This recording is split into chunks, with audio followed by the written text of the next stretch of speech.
میں شب عاشور سے شروع کرتا ہوں ذکر مصیبت حسین ابن علی۔ آج شب عاشور، آج کی رات امام حسین کے لشکر کا منظر عجیب ہے۔ کوشش کریں اپنے دلوں کی تصور کی طاقت کو استعمال کریں اور کربلا کی سرزمین پر لشکر حسین کے خیموں میں کیا گزر رہی ہے ذرا اسے دیکھنے کی کوشش کریں۔ شب کے کسی پہر میں خود حسین بھی نکلے تھے خیموں کو دیکھنے کے لیے۔ کسی خیمے میں عجیب مناظر تھے۔ کسی خیمے میں جاتے ہیں، دیکھتے ہیں کوئی ماں اپنے بچے کو سامنے بٹھا کر کہہ رہی ہے بیٹا کل حسین کے سامنے اپنی ماں کو شرمندہ نہ کرنا۔ کوئی بیوی اپنے شوہر سے عہد لے رہی ہے۔ چلتے چلتے حسین ایک جگہ پہنچتے ہیں تو دیکھتے ہیں اصحاب جمع ہیں اور ایک دوسرے سے کہہ رہے ہیں کہ دیکھنا کہیں ایسا نہ ہو کہ ہم سے پہلے بنو ہاشم کے خون کا قطرہ زمین پر آگے چلتے ہیں، دیکھتے ہیں بنو ہاشم حضرت عباس دیگر جمع ہے اور کہہ رہے ہیں کہ دیکھنا کہیں ایسا نہ ہو کہ تاریخ میں یہ لکھا جائے کہ بنو ہاشم بعد میں شہید ہوئے اور اصحاب پہلے شہید ہوئے، ہم پہلے قربانی دیں گے، ہم اپنے مہمانوں کو ان کی شہادتوں سے پہلے خود۔ یہ ضرور ہوا کہ پھر امام نے مان لیا جب اصحاب کا جذبہ دیکھا اور ان کی صورتحال دیکھی تو مان لیا، پہلے اذن جہاد انہیں دیا۔ ایک اس رات میں ایسا مقام بھی آیا ہے کہ امام حسین نے سب کو اکٹھا کیا۔ کریم ہے نا، ایک آخری کرم بھی فرمانا چاہتے ہیں، ایک آخری حجت بھی تمام کرنا چاہتے ہیں تاکہ 1400 سال کے بعد جب میں اور آپ کربلا کو سنیں تو معلوم ہو حسین کتنا کریم ہے۔ ایک دفعہ سب کو اکٹھا کیا، بنو ہاشم کو اکٹھا کیا، اصحاب کو اکٹھا کیا اور اکٹھا کر کے فرمایا میں تم سے راضی ہو گیا ہوں، تم میں سے جو جانا چاہے جا سکتے۔ ایک سناٹا چھا گیا عزاداروں اس مجمع پر، سر جھکائے بیٹھے ہیں سب، کوئی نہیں بول رہا۔ ایک دفعہ پھر حسین کی آواز بلند ہوئی، اچھا تم اگر مجھ سے شرما رہے ہو تو چراغ بجھائے دیتا ہوں، جو بھی جانا چاہتا ہے چلا جائے اور میرے عزیزوں میں سے کسی ایک کا ہاتھ پکڑے اور اپنے ساتھ لے جائے۔ ان لوگوں کی دشمنی مجھ حسین کے ساتھ ہے اور میں تم سے راضی ہوں، پھر بھی دیکھا نہیں جائے گا۔ فرمایا میں اپنی بیعت بھی تم سے اٹھا رہا ہوں، جو جانا چاہے چلا جائے، مجھے تم سے کوئی شکوہ نہیں۔ عزاداروں جب یہ تکرار سنی تو وہ ہستی جس نے سکوت توڑا، ابو الفضل العباس ام البنین کی کمائی، ایک دفعہ کھڑے ہوئے اور فرمایا مولا آپ کو چھوڑ کر کہاں جائیں گے، آپ کو چھوڑ کر جائیں گے۔ ایک دفعہ اصحاب کھڑے ہوئے، حبیب ابن مظاہر، مسلم ابن اوسجا، زہیر ابن کین، اور اٹھ کر کہنے لگے مولا آپ کو چھوڑ کر کہاں جائے، اللہ کی قسم اگر ہمیں کل 1000 بار قتل کیا جائے اور دوبارہ زندہ کیا جائے اور پھر پوچھا جائے اب کیا کہتے ہو، اب پھر آپ کے راستے میں شہادت کو ترجیح دیں گے۔ مولا حسین آپ کا ساتھ آپ کے اصحاب نہیں چھوڑ سکتے۔ یہ مناظر ہے رات کو۔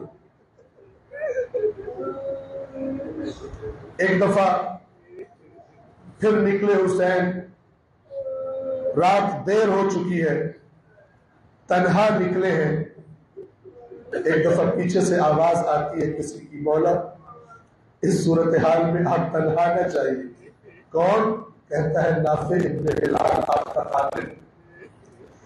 مجھ سے برداشت نہیں ہوتا کہ آپ کو تنہا رات کے اس پہر میں باہر نکلنے دوں۔ مولا نے کہا آؤ میرے ساتھ، تمہیں کچھ جگہ کچھ مقامات دکھاتا ہوں۔ ایک مقام پر لے کر آئے، کہتے ہیں نافع اس جگہ کو دیکھ رہے ہو؟ فرمایا جی مولا، یہاں پر حبیب ابن مظاہر گرے گئے، آگے لے کر گئے یہاں پر زہیر گرے گئے، آگے لے کر گئے یہاں پر عباس کے بازو کٹے گئے، یہاں پر علی اکبر بچی کھائے گا. پھر ایک جگہ سے حسین تیزی کے ساتھ گزرے. بعض علماء بیان کرتے ہیں کہ ہلال نافع میں رونے کی آواز سنی, کوئی بیوی رو رہی تھی. حسین سے پوچھا مولا یہاں سے کیوں تیزی سے گزرے؟ کہا نافع یہ وہ جگہ ہے کہ جہاں میں گھوڑے سے گروں گا.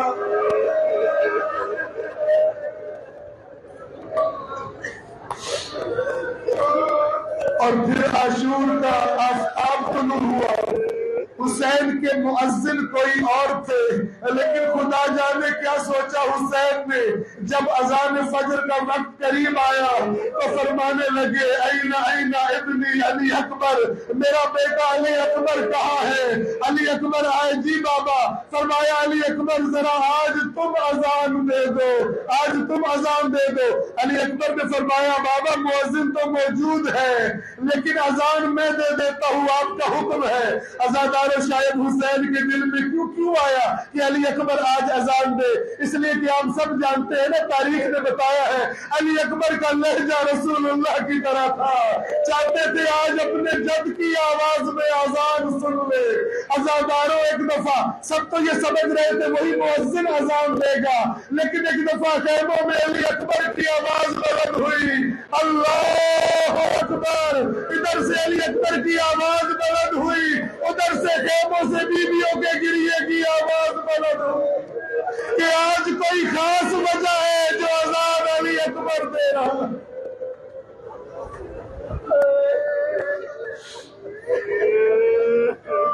کربلا کی 10ویں محرم کی صبح کا آغاز اذان علی اکبر سے ہوا. نماز باجماعت ادا ہوئی, جنگ کا آغاز ہوا.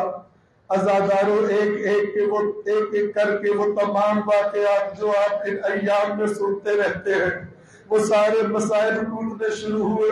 حسین ایک کی لاش خیموں میں لا کر تھکتے رہے, انا للہ و انا الیہ راجعون کا ورد کرتے رہے. رضن بقضائہ و تسلیما لامرہ کا ورد کرتے رہے.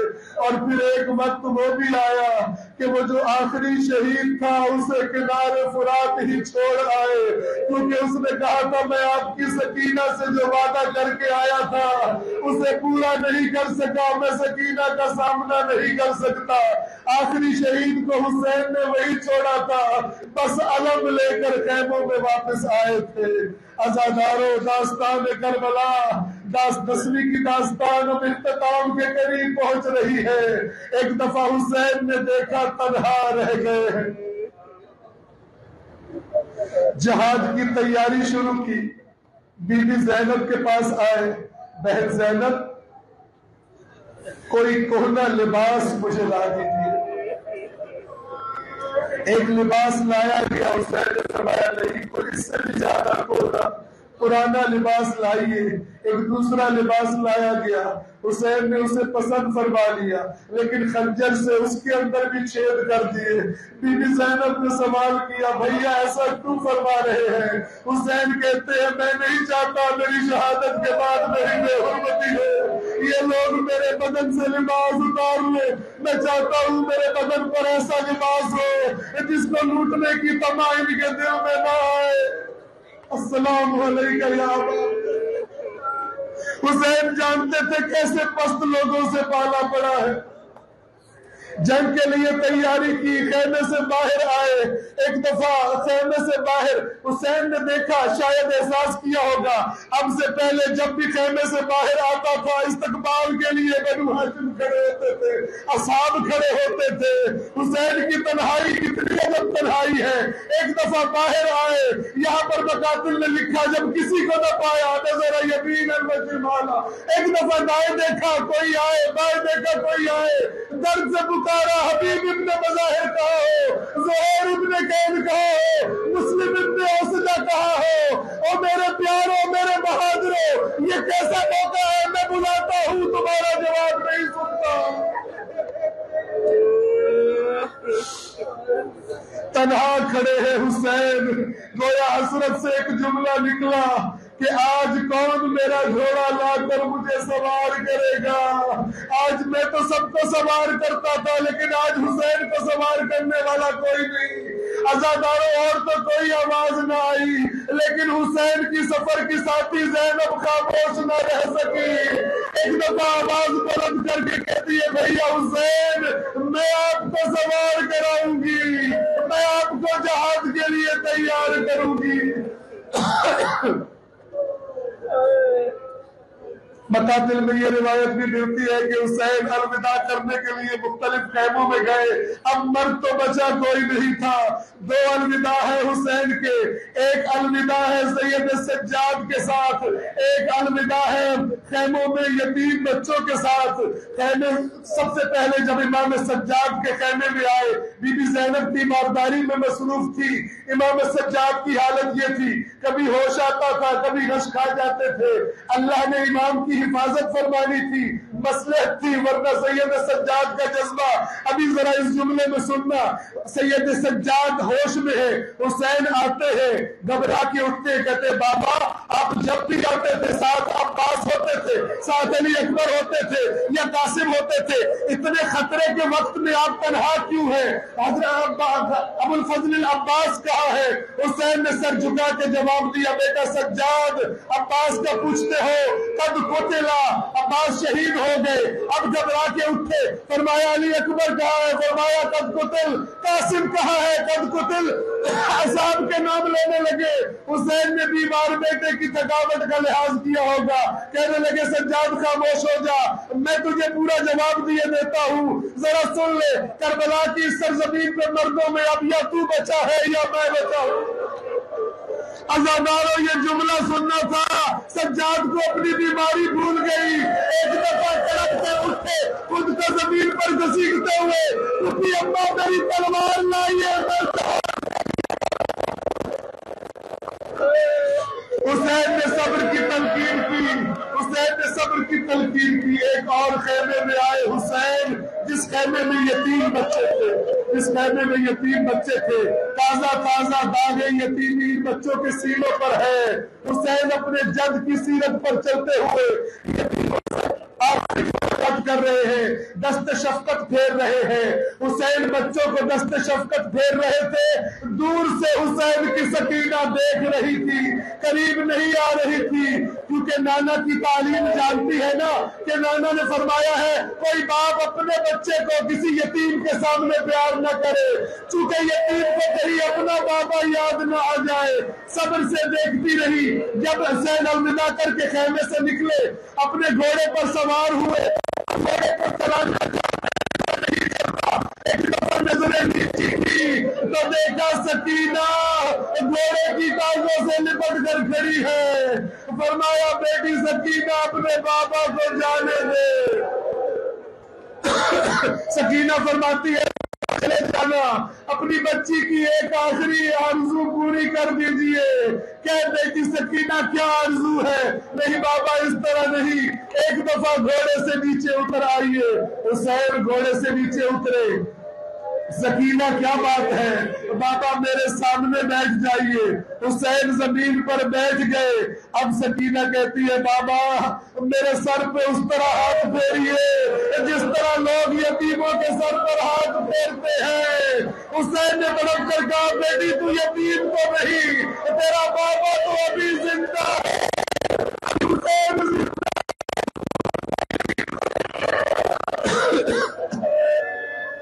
شاید سکینہ کہنا چاہتی ہو کہ بابا ابھی تھوڑی دیر کے بعد جب سورج غروب ہو جائے گا لوگ تو یتیموں کو دلاسے دیتے ہیں، لیکن آپ کی یتیمہ کو تماچے ماریں گے، در چھین لیے جائیں گے، اور رات کے اندھیروں میں سکینہ صحرا میں بھٹکتی پھرے گی۔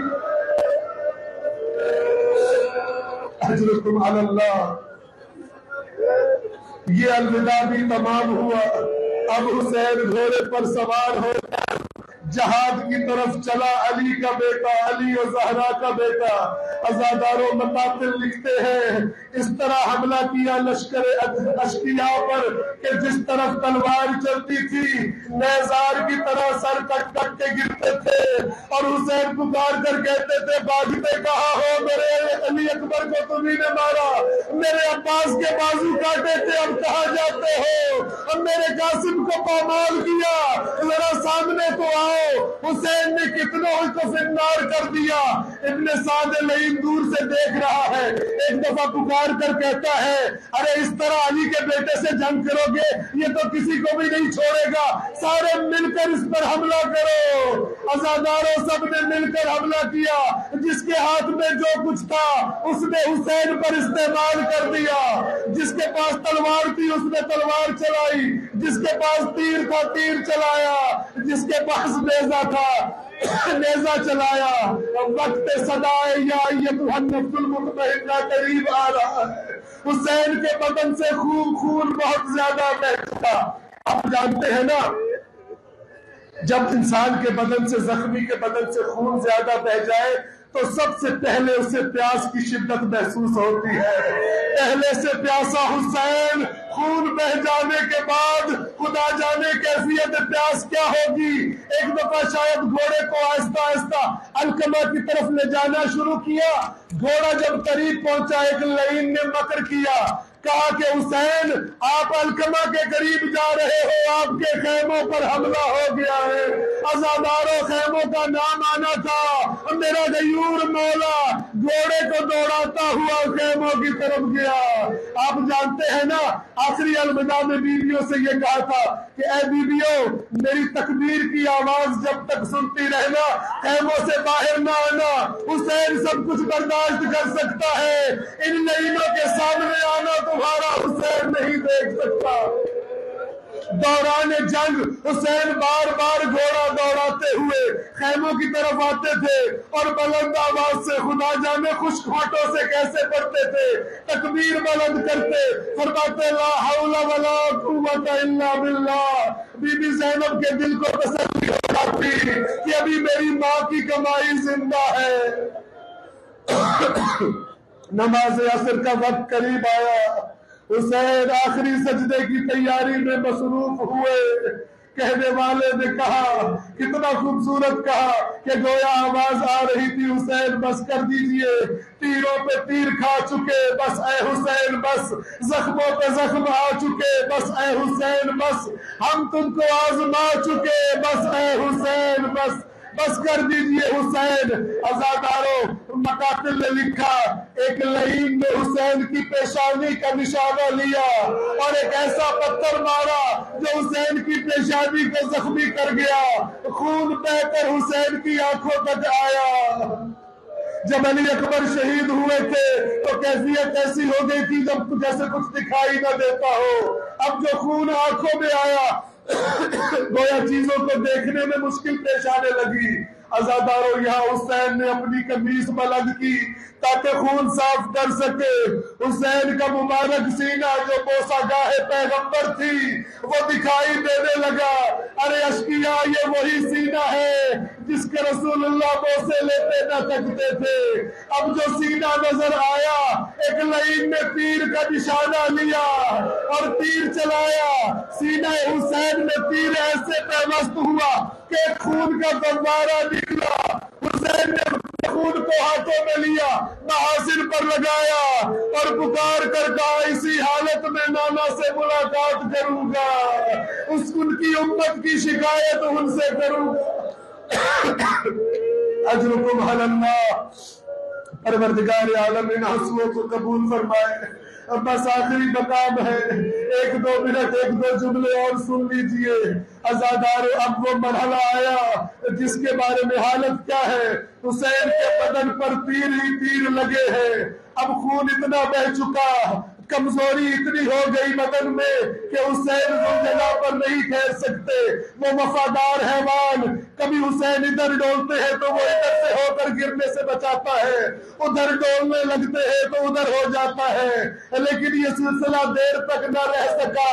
حسین نے سفر شروع کیا عظیم سے فقیر کی جانب۔ میرے مولا امام زمانہ سے منقول ہے، وہ نوحہ اس طرح پڑھتے ہیں، میرا سلام اپنے اس مظلوم جد پر کہ جو نہ زمین پر تھا نہ زین پر تھا، اس لیے کہ حسین کا سارا بدن تیروں سے چھلی تھا۔ اب جو زمین پر گرے ہوں گے تو پہلے تیر زمین پر لگے ہوں گے اور حسین کے بدن میں اور پیوست ہو گئے ہوں گے۔ عزاداروں کیا منظر ہے کربلا کا، حسین زخموں سے چور بے حرکت پڑے ہیں، لئیم آپس میں گفتگو کرنے لگتے ہیں، دور کھڑے ہیں، ڈر رہے ہیں حسین سے۔ ایک کہتا ہے حسین مر گیا، دوسرا کہتا ہے نہیں ابھی زندہ ہے، یہ گفتگو ہو رہی ہے۔ ایک لئیم کہتا ہے میں ابھی پتہ کر کے بتاتا ہوں۔ حسین کے پاس آیا اور پکار کر کہتا ہے حسین ذرا اٹھ کے دیکھ تو صحیح، تیرے خیموں پر حملہ کر دیا ہے۔ خیموں پر حملے کا نام آیا۔ ایک دفعہ حسین نے تلوار کا سہارا لے کر اٹھنے کی کوشش کی لیکن نہ اٹھ سکا، میرے رسول کا نواسا۔ اب ایک طرف سے شمر آیا، پشت حسین پر سوار ہوا، حسین نے بوجھ محسوس کیا، آنکھیں کھولی، اپنے قاتل کو دیکھا، فرمایا تو کون ہے؟ کہتا ہے میرا نام شمر ہے۔ حسین نے فرمایا ذرا اپنا کپڑا ہٹا، اس نے کپڑا ہٹایا، سینے پر داغ تھے۔ حسین مسکرانے لگے، کہتا ہے کیوں مسکرا رہے ہو؟ فرمایا میرے جد نے کہا تھا حسین تیرے قاتل کے سینے پر داغ ہوں گے۔ بس عزاداروں یہ سننا تھا۔ یہ لعین بگڑ گیا، کہنے لگا حسین اب تجھے اس طرح ذبح کروں گا۔ پشت امام حسین کو کربلا کی زمین پر پلٹ دیا، پشت پر سوار ہوا، حسین کی پشت پر خنجر چلانے لگا۔ ادھر ذوالجناح خبر دینے کے لیے خیموں میں گیا۔ عزاداروں ذوالجناح کی آواز آئی، بیویاں باہر نکلی، دیکھا ذوالجناح تو آیا ہے لیکن سوار موجود نہیں ہے۔ سکینہ دوڑتی ہوئی آئی، ذوالجناح سے سوال کیا، کہتی ہے مجھے یہ تو پتا چل گیا میرا بابا شہید ہو گیا، لیکن ذوالجناح مجھے یہ بتانا میرا بابا بڑی شدت سے پیاسا تھا، مارنے والوں نے ہم سکیا بھی اب قتل جانا، میرے بابا کو پانی پلایا کسی نے یا پیاسا شہید کر دیا گیا۔ بس یہ آخری جملہ ہے، یہ آخری جملہ ہے، سن لو۔ اجرکم علی اللہ، اجرکم علی اللہ۔ جب یہ دیکھا ذوالجناح کی خالصین کو دیکھا، بی بی زینب دوڑتی ہوئی خیمے سے باہر آئی، قلعہ زینبیہ سے دیکھا، وَالشِّمْرُ جَالِسٌ عَلَى صَدْرِهِ، شمر حسین کی پشت پر سوار ہے اور خنجر کے وار کر رہا ہے۔